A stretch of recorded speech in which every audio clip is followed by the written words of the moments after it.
Hello and welcome. I'm Charlene Lobo. Thank you for tuning into Mirror Now. And this evening, we will focus on the new study and its stunning facts. In fact, in a shocking revelation, plastic particles were found in human blood. According to a study conducted by Dutch researchers, 77% of those tested had microplastic particles in their bloodstream. Polyethylene pathoflate was the most prevalent form of plastic found in human blood, which is commonly used for packaging water, food and clothes. But how are these plastic particles entering our systems? What do these stunning findings imply, and above all, are their effects irreversible? To discuss this further, I'm joined by Professor Dick Withak, who is an ecotoxicologist and professor at Ridge University in Amsterdam in Netherlands. I'm also joined by Siddharth Ghanshyam Singh, who is a Deputy Program Manager of Solid Waste Management at CSE, and Dr. Sanjeet Sasidharan, Consultant and Head Critical Care at SL Raheja Hospital in Mumbai. Thank you so much, gentlemen, for speaking to Mirror Now, sparing your time. Appreciate it. I'd like to first go across to Professor Dick. I'd like to know from you, you have seen the study and even called the results alarming in one of your interviews. I'd like to know what these results imply, and more importantly, how does plastic make its way into our system in the first place? Yes, well, good evening. Well, in the first place, we are surrounded by micro and nanoplastics. We constantly inhale them and ingest them, and if you think about it, it's amazing. Particularly, it's a component of air, particulate pollutants, so it's in the air as well. It's also in your house. It's also particularly accumulating in house dust, for example. So you can imagine that this is the first time we actually were able to detect plastic particles in human blood. So these are the plastic particles coming from our living environment, as you just said, from the community plastics. And I have to say here that, this is, of course, a pioneering study. So it's a first study, and we need to do follow-up studies to actually find out about, the whole picture in the general population. The situation in my country can be different than, for example, in India. But it's for me, it's a very concerning, expected finding. Professor, stay with us, because let me also go across to Ayushman, who's joining me live on the broadcast. Ayushman will take us through what this study exactly is and what were its, stunning and jarring facts that are revealed through this study. Ayushman, over to you. Well, if you look at the study, this is a Dutch study published in Environment International Journal on Thursday. It examined the blood sample of 22 anonymous healthy volunteers, and microplastics was found in nearly 80% of them. This is concerning. Not just this, half of the blood samples showed traces of PET plastic widely used in drinking bottles, but more than a third had polystyrene used for disposable food containers and many other products. In fact, this is for the first time something of this sort has been seen in human blood. And that's why it becomes very concerning. And the study said that microplastic could have entered by the body by many routes. It may be via air, maybe via water, food, but also in products which we use on daily basis, such as toothpaste or maybe tattooing. So this becomes concerning, and it is something that is being currently contemplated upon, but it is for the first time that PET plastics have been found in blood samples of humans.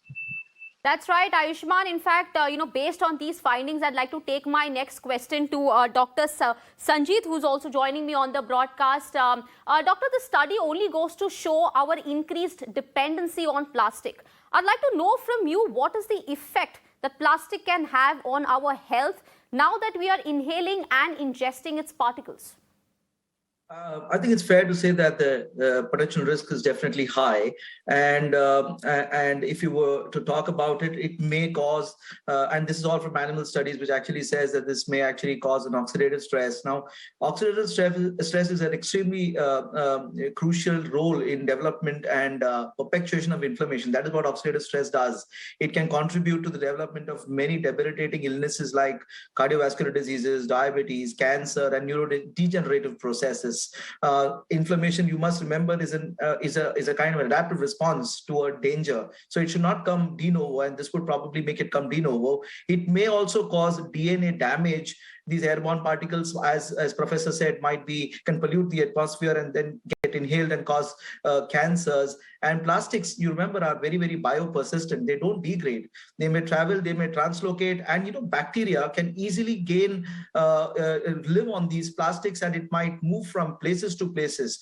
These bacteria may attach, and it may really cause the spread of diseases. So I think it's really, really fair to say that the potential risk is definitely high. But at the moment, the levels of microplastics are too low, I feel, to affect human health. And we need to study this largely to understand what's going to happen in the future.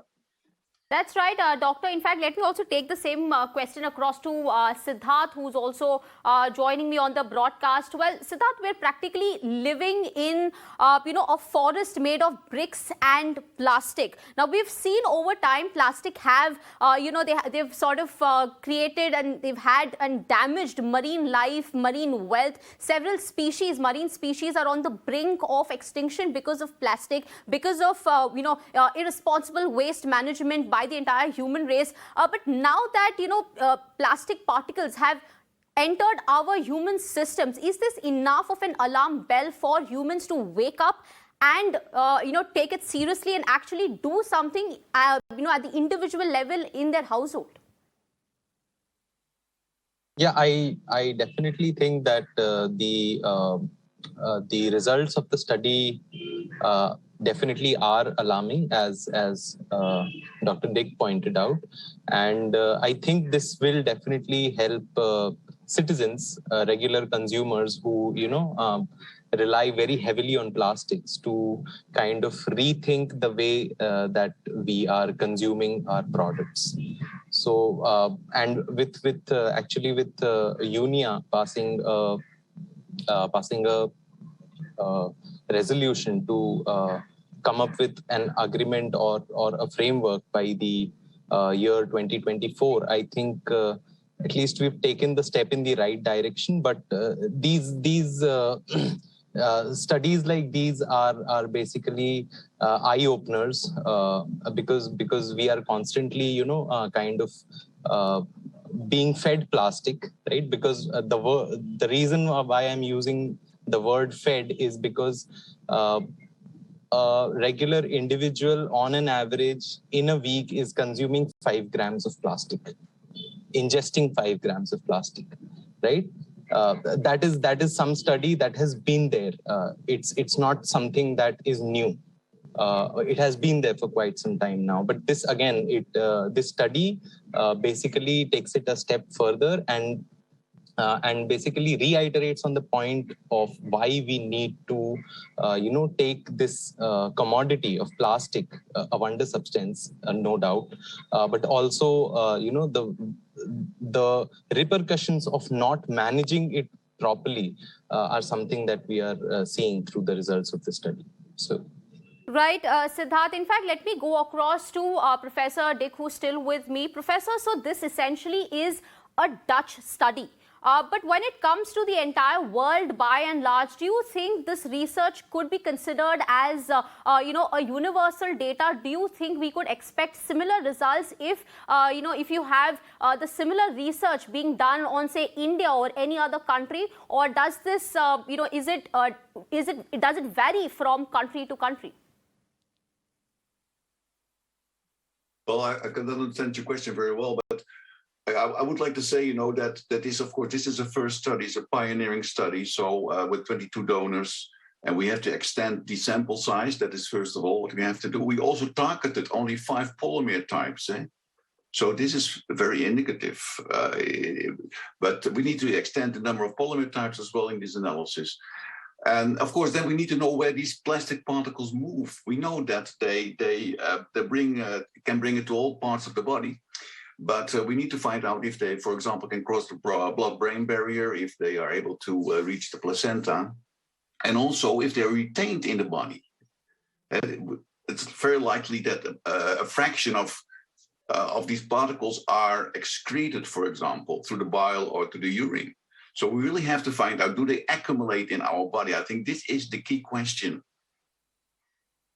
Right, Professor, let me also, go across to Dr. Sanjeet, who's still with me. Doctor, so I'd like to know, we've spoken about its adverse effects. We've seen how out in the study, out of 22 blood samples, 17 of the people tested had plastic particles in their blood. But what is the potential damage, or rather, are these, these adversaries and these effects that it has on human health, are they irreversible?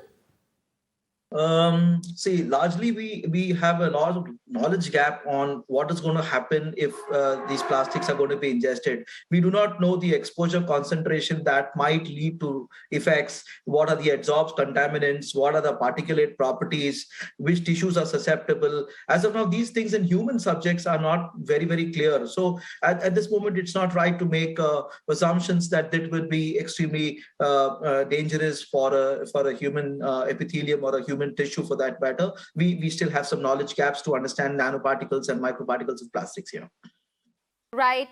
So, of course, you're saying that it will be too early to come to a conclusion that, if we can call it as something that's extremely life-threatening, or whether it will have irreversible damage on human health. In fact, let me go across to Siddhant. Siddhant, how do you look at it? And also another important thing is where, I've often seen how campaigns and awareness has often fallen on deaf ears. Essentially many people in India don't even know when it comes to plastic management or waste management, what they can do at an individual level. I'd like to know from you your message to our viewers at an individual, at a domestic level in every household. How can they manage plastic? Okay. Yeah, Dr. Dick, please, if you want to add something. Sure. Dr. Dick wants to go ahead. Yes. Well, I think first of all, you should take care of, don't throw it in the environment. And, as a consumer, you can make your own choices, whether you use single-use plastic or not. I think single-use plastic are not very, they're already banned in Europe, for example. So they cause a lot of problems because they can, for example, they can fragmentate in smaller plastic particles. So that is one of the things, but I think the problem is much larger. If you look at the sources, think about all the polymeric paints in your houses, on the walls, on ships, on buildings, on street.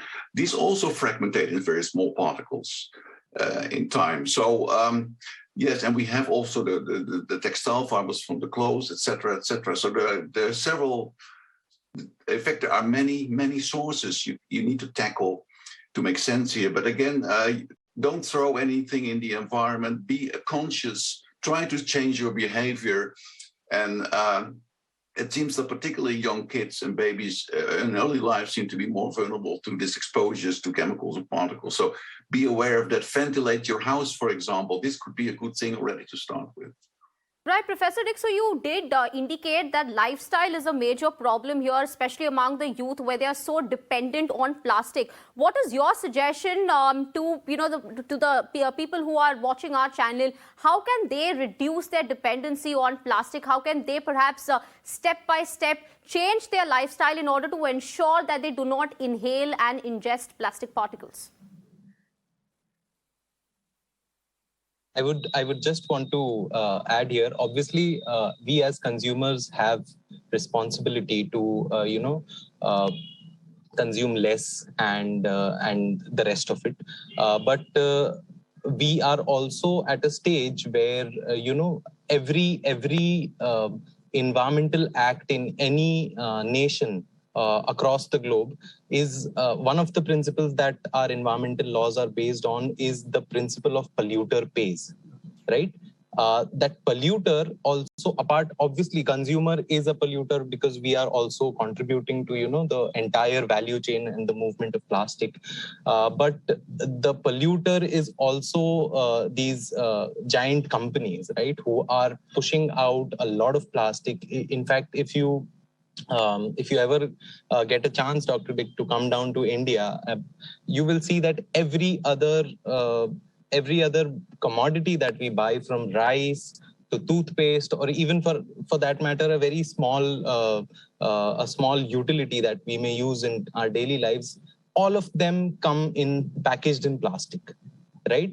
And as a consumer, I believe that I should have the right to buy my commodity in something apart from plastic, right? That is something that as a consumer, I should be given the option, at least, if to kind of buy in different packaging formats. So the same product should be made available in maybe a metal container, or in maybe a paper, or maybe a plastic, and it is my choice as a consumer, where do I go. That's my part about, the Right. responsibility doesn't just fall on the consumer, but is also equally, or for that matter more, it falls on the companies, the giant companies who are profiting out of packaging their products in plastics. Right. Right. Dr. Sasidharan, do you agree with this, or is the onus solely on, say the giant companies? Do you think both sides, whether at the individual level or the companies, need to do something to reduce our dependency on plastic? And also, when it comes to children and when it comes to adults, I know it's too premature to look at, just 22 blood samples and say whether it can have differing effects on impact on children or adults. But do you think that in the future, when you talk about a long-term impact, that children will be more prone to diseases in the future? They will be more prone to certain illnesses and certain chronic inflammation, as this study suggests, because of the plastic particles that they are inhaling. And also, what can be done to protect our children? Yeah, so definitely Professor Turk has rung the alarm bells for all of us, because definitely these plastic particles will cause some amount of oxidative stress, and time will tell us that if children, our babies, are exposed to milk bottles, and I know it's even said that if you were to shake your milk bottle a little bit or heat it or keep it in a microwave, there's going to be alarming amount of nanoparticles of plastics that would probably pollute that particular liquid, and definitely our babies would drink it. And in the future, there is a high possibility that oxidative stress would chronically put this particular child into a zone of perpetual inflammation, and that can lead to debilitating illnesses for certain. I'm certain that the onus lies on both us and big companies. And as Siddharth clearly mentioned, the big companies the big people would be at a better perspective to get off this from our backs in the first place. But for certain, I can be very reasonably certain to say that microplastics are probably humanity's curse to our pristine planet. Definitely here. Yeah, you've made a very important point that microplastics are perhaps, curse to humanity and to this planet. One final question to Professor Dick. You spoke about how, the lifestyle and how it's impacting, our day-to-day activities, and how we're consuming plastic because of our dependence and because of our lifestyle. Are there any substitutes that we're looking at, or rather that we can take to in order to reduce the ingestion and inhalation of plastic particles? What are the substitute plastics that the people can use? Well, I know there are a lot of initiatives now to look for more eco-friendly materials and to bio-based plastics and that sort of materials. But I think this transition is quite it's not an easy thing. This is a slow train coming. So we still have to deal with the plastics. I think the key thing is to discriminate the ugly and the bad plastics from the good ones, because there are also very useful plastics we can't miss. For example, in the medical fields. So yes, this is our hope. That I know the chemical industry is already starting to work on this. To think about materials that don't contain too much toxic contaminants, and also are more eco-friendly in terms of that they don't fragmentate in smaller particles. Right. So the bottom line is that we need to, if possible, manage waste, especially plastic waste. try to reduce your dependency on plastic, look at more eco-friendly items, and not only manage waste at the household level, but also in the environment. Because remember, it's not just the human race we're talking about. Plastic has had, they've had grotesque effects on marine life as well, where several fish, several marine species in the past have become extinct because of plastic. And now it's high time that we pull up our socks and do something to fight the plastic threat that is extremely hazardous to our environment along with climate crisis. With that, we leave this discussion there. Thank you so much, gentlemen, for talking to Mirror Now on this crucial topic this evening. And thank you, viewers, for staying with Mirror Now. But stay tuned, more on the other side.